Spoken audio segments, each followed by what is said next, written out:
We are calling for the resignation of Sap Anton Lagdameo. I hope that he stops interfering in elections.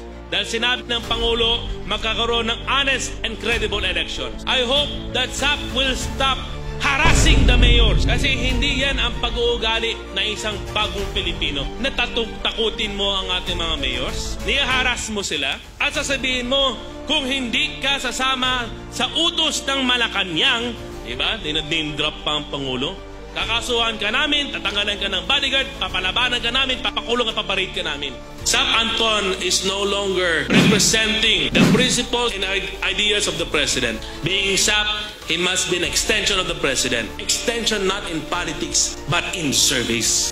Dapat hintuin niya na ang mga yan. I really have no idea kung bakit biglang naging ganyan ang ating kaibigan. He was a very close friend. He was even a partner in many things. Pero bigla lang na nakapagsabi siya na ganito ganyan. Hindi pwede. Ang term na ginamit niya, putulan daw ang pakpak ng mga taga-Sultan Kudarat. Sabi ko, anong kinalaman ng Sultan Kudarat sa kanyang personal interest? I really have no idea whatsoever. Pero ang naging evident, dahil sa kanyang pinanggagawa, ay sinisira niya ang mga pamilya doon sa Maguindanao. Tinatakot niya mga mayors. At hinaharas niya itong mga kapamilya. At sinasabi niya na kaya niyang patanggalin kung sino man ang gusto niyang tanggalin. Sabi namin sa kanya, what an oppressor he is. Unjust person. Hindi siya befitting na maging Sap dahil he does not represent the principles of the President. When Sap speaks, he thinks na as if sila lang ang sumusuporta sa Presidente. Hindi niya ba nakita ang pagmamahal ng Sultan Kudarat para sa ating minamahal na Pangulo ay talagang matibay at napakalakas? It is as if na magsalita siya doon kagabi, sinasabi niya na ito ang partido ng Presidente. E paano yung mga tao nandoon sa kanila? E paano yung mismo nakatulong sa ating Pangulo? Itong partido ng Presidente, hindi yung mga kasama niya doon,